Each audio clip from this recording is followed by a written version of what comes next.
আমাকে অনেকেই অনুরোধ করেছিল আমের একটা মিষ্টি আচারের রেসিপির জন্যে। তো অনেক দিন পরে আমের একটা মিষ্টি আচারের রেসিপি আপনাদের সাথে শেয়ার করছি। তো এই আচারটা বানানো অত্যন্ত সহজ। এই আচারটা বানানো যেমন সহজ, খেতেও দুর্দান্ত। তো প্রথমে আমি আমের খোসাগুলো ভালো করে ছাড়িয়ে নিচ্ছি। আর একটা কথা, আমটা কাটার সঙ্গে সঙ্গে জলের মধ্যে দিতে হয়, তাহলে আমের আঠাটাও অনেকটা বেরিয়ে যায় আর আমের মধ্যে কালো ভাবটা চলে যায়। আমগুলো সব পিস পিস করে কেটে নিয়েছি। আমের সাইজটা হবে একটু বড় বড়। তো এই আমের আচারটা বানানোর জন্য খুবই সাধারণ কিছু মশলা লাগছে। এর মধ্যে আছে মৌরি আর কটা শুকনো লঙ্কা। প্রথমে এই মৌরিগুলো আর শুকনো লঙ্কা আমি শুকনো খোলায় ভেজে নিচ্ছি। দুটো একই সাথে দিয়ে দিয়েছি। মৌরিটা ভাজা হয়ে গেছে, মৌরিটা দিয়ে দারুণ গন্ধ বেরোচ্ছে। তো মৌরিটা আমি তুলে নিচ্ছি। আর লঙ্কাটা আর একটু সময় ভেজে নেব, একদম পুড়িয়ে ভাজবো না, একটু হালকা লাল রেখে তাই ভাজবো, অনেকটা চিলি ফ্লেক্স করার মতো। লঙ্কাটা এবার নেড়ে চেড়ে নেব কিছু সময়।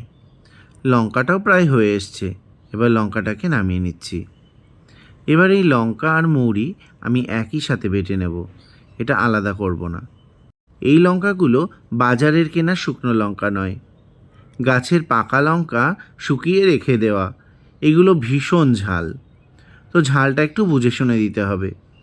তো বেশি ঝাল হলে 3-4টে দিলেই চলবে। তো মৌরি আর শুকনো লঙ্কাটা আমি ভেজে সাইড করে রেখে দিচ্ছি। এবার কড়াইতে দিয়ে দিচ্ছি পরিমাণ মতো জল। এবার আমি আমটা সেদ্ধ করে নেব। আমটা সেদ্ধ করার সময় অবশ্যই একটু হলুদ দেব, তাহলে আমের মধ্যে কালো ভাবটা দূর হবে। এবার এর মধ্যে দিয়ে দিচ্ছি সামান্য হলুদ গুঁড়ো। এতে আমের রঙটা কিন্তু কালো হবে না।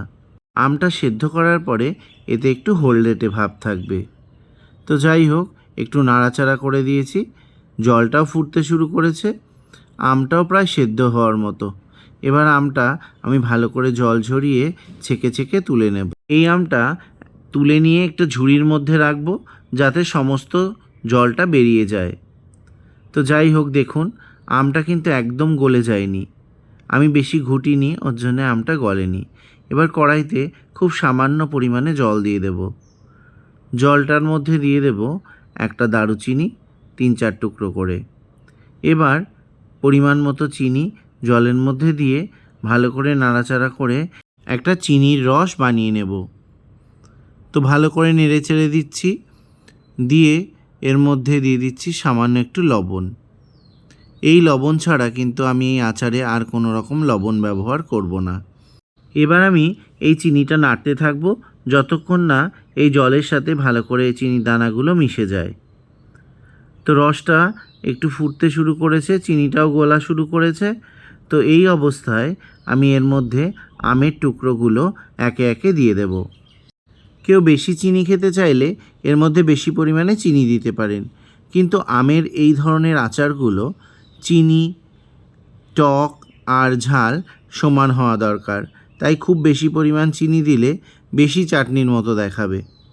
তো যাই হোক, ভালো করে নাড়াচাড়া করে দিচ্ছি। এই আমগুলোকে আমি মোরব্বাতে পরিণত করব। তো এই দেখুন, রসটার মধ্যে ভালো করে আমটা ফুটে যাচ্ছে। যেহেতু আমি আগে থেকে আমটা সেদ্ধ করে নিয়েছিলাম, এই জন্য রসটা ঢুকতে কিন্তু খুব একটা অসুবিধা হবে না। আমের ভেতরে রসটা অনেকটাই শুকিয়ে শুকিয়ে এসছে। এবার আমি ভেজে রাখা মশলাটা আমের মধ্যে দিয়ে দেব, দিয়ে ভালো করে নাড়াচাড়া করে মিশিয়ে দেব। এই দেখুন, আমটা কিন্তু একটু গলতে শুরু করেছে, কিন্তু আমি একেবারেই কিন্তু ভাঙবো না। আমগুলো এরকম গোটা গোটা রাখার চেষ্টা করব। তো যাই হোক, এভাবে ভালো করে নাড়িয়ে চাড়িয়ে দিলাম। তো এবারে দেখুন, রান্নাটা কিন্তু একদম রেডি। একটু ঝোলটা শুকিয়ে যাবে আস্তে আস্তে, ওর জন্য অল্প আঁচে বসিয়ে রেখেছি। এবার আমি কড়াইটা নামিয়ে নেব। কড়াইটা নামিয়ে নিয়ে সার্ভ করে নেব। এই দেখুন, আমের মোরব্বা আচারটা কিন্তু একদম রেডি। তো আপনাদের ভিডিওটি কেমন লাগলো অবশ্যই জানাবেন। ভালো লাগলে লাইক করবেন, কমেন্টস করবেন, আর যারা নতুন আছেন অবশ্যই চ্যানেলটি সাবস্ক্রাইব করবেন। তো এই দেখুন, আমার তো জিভে জল চলে আসছে আমের এই আচার দেখে। আপনাদের নিশ্চয়ই একই রকম হচ্ছে, তাই তো? তো যাই হোক, আমের আচার তো বানিয়ে ফেললাম। এবার আমটা একটু টেস্ট করে দেখতে হবে কেমন হয়েছে। বেশ একটু মাখো মাখো হয়েছে, দারুণ লাগছে দেখতে। এবার একটু খেয়ে দেখছি। একটু আমের আচারটা গরম আছে, ওই জন্যে ছোটো একটা পিস খেয়ে আপনাদেরকে আমি দেখিয়ে দেব। আচারটা ভালোই হয়েছে, গন্ধ দারুণ বেরোচ্ছে। তো যাই হোক, আপনারাও ঝটপট বানিয়ে ফেলুন এরকম দুর্দান্ত স্বাদের আমের মোরব্বার আচার।